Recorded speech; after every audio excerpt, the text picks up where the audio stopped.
If you own multiple rental properties, should you put them all in a single LLC or create multiple LLCs? My name is Andrew Ayers. I'm a business law and estate planning attorney with offices in Edina, Minnesota and New York City. And today we're going to talk about a pretty common scenario that you'll run into if you start investing in real estate, especially if you're renting out these properties and you're considering moving them into an LLC. The question becomes, do you want just one LLC to own them all? Or do you want multiple LLCs, one for each property? So to start out, if you've got only one property, that's a pretty simple answer. You want to put that property into the LLC, and that's going to be the end of it. You don't really need much of the rest of this video until you get to the point where you're adding additional properties to your portfolio. So first of all, why do we put the property into the LLC?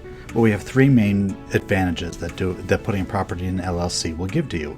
First of all, it's going to limit any liability. So if something happens with that property, if there's a lawsuit because somebody slips and falls on the property, your personal assets are not on the line. The limit of liability is going to be the value of the property that's in that LLC. Second, it's easier to transfer that property.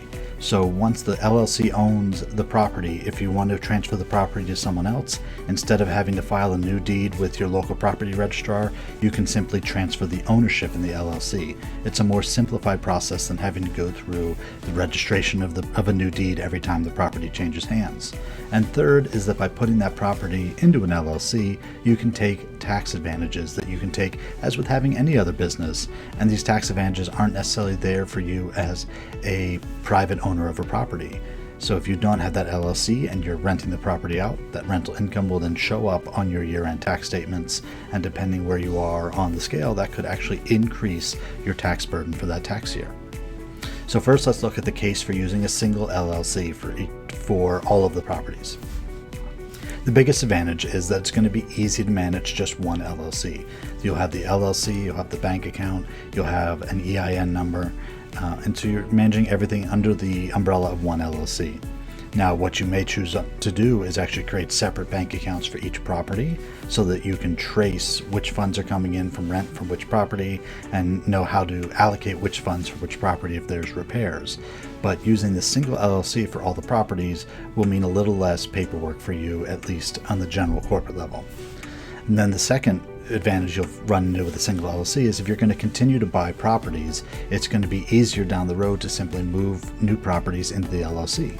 You already own the LLC, so when you purchase a new property, the LLC is the entity that purchases the new property and just goes immediately into your portfolio. So these are kind of the main reasons that I see from my clients as to why they use a single LLC for their properties. So now let's look at the case for why you want multiple LLCs. So one of the biggest advantages, and actually the reason why most lawyers will tell you to do an LLC for each property, is that that limit on liability is limited to the property in the LLC. So if you group 10 LLCs together in one, you group 10 properties together in one LLC, and there's a lawsuit against one property, those other 9 properties are available as assets of the LLC if there's a lawsuit and the other party wins. When you do an individual LLC for each property, if something happens to that property, that liability is limited to just that property. Those other 9 properties are not available as an asset that could be levied upon from a judgment from a lawsuit. The second case for multiple LLCs is it makes it easier to transfer individual properties. So let's say you own 10 different properties and you want to transfer, and you have 3 kids, and you want to transfer 3 properties to each kid and keep one for yourself. If you own them all in one LLC, we've got to do some corporate work and do some reassigning of ownership, maybe reassign shares in the LLC. Whereas if they're each owned by an individual LLC, you can simply transfer the ownership in that LLC to the particular child that you'd like to own that property. And you can actually still create a unified interest using individual LLCs. So if we have 10 properties, each in their own LLC, and you still want some unified interest, we can create another LLC or a trust that can be the owner of the 10 sub-LLCs. So that way you can have essentially the overarching LLC owning 10 individual LLCs. You'll get the benefit of limited liability, but you also have the ability to have unified ownership. So what a lot of clients will then ask me is, what is my recommendation? And we go through this a lot with people with multiple LLCs. So my recommendation, as I said before, is going to be do one LLC for each property. Now, the main objection I get from my clients is that that gets expensive. We have to file for each LLC, and If you're just starting out and you're going to slowly add LLCs to your portfolio, this isn't as tough because you're just going one by one. But if you're coming to me now and you own 20 properties, then you're looking at 20 different LLCs that we're moving into. 20 properties we're moving into individual LLCs with filing fees, and that will seem like it's a lot to have on your plate. So if that seems like too much, the other option you can do is to group properties into an LLC. So let's say you own 3 properties in one town, 3 in another, and 3 in a third town.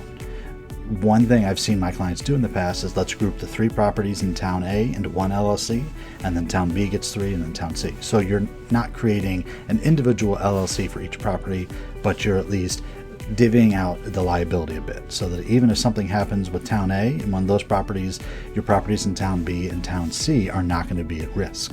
So you can see the variety of ways we can try to do this. And the wrong way to do it, what a lot of people come to my office after they've tried to do it, is they try to do it themselves. And they've gone to some real estate investing course. They think they understand this all. And so they try to do this whole setup themselves and find that they're in a bit over their heads. And a couple of years down the road, they're not sure what to do next. So the smarter way to do this is, first of all, work with your attorney. So create those LLCs, whether it's one per property or grouping them together, but work with an attorney to make sure you get the LLC piece correct. Second, work with your accountant, because your accountant needs to be involved in all this. They're going to help you with that income coming from the properties and how we're going to attribute to them for tax purposes. And you're going to give them more work if there's 10 LLCs. They're going to have 10 different LLCs that are going to need tax returns. But the limitation on liability is very powerful for you. So you want to have your accountant involved so they understand what they're getting into. If you're not sure where to get started or you want to take those next steps, you can set up a legal strategy session with my office. You can go to andrewmayers.com. There's a little red button on the main page where you'll be taken to my calendar, and we can set up a 15 or 20 minute phone call to discuss where you and your LLCs are in the process and what's going to be the best structure for you to protect yourself down the road. You can choose to go with a single LLC owning all the properties, or you can go with multiple LLCs. Whichever way you do it, make sure you're working with professionals so you know it's getting done correctly.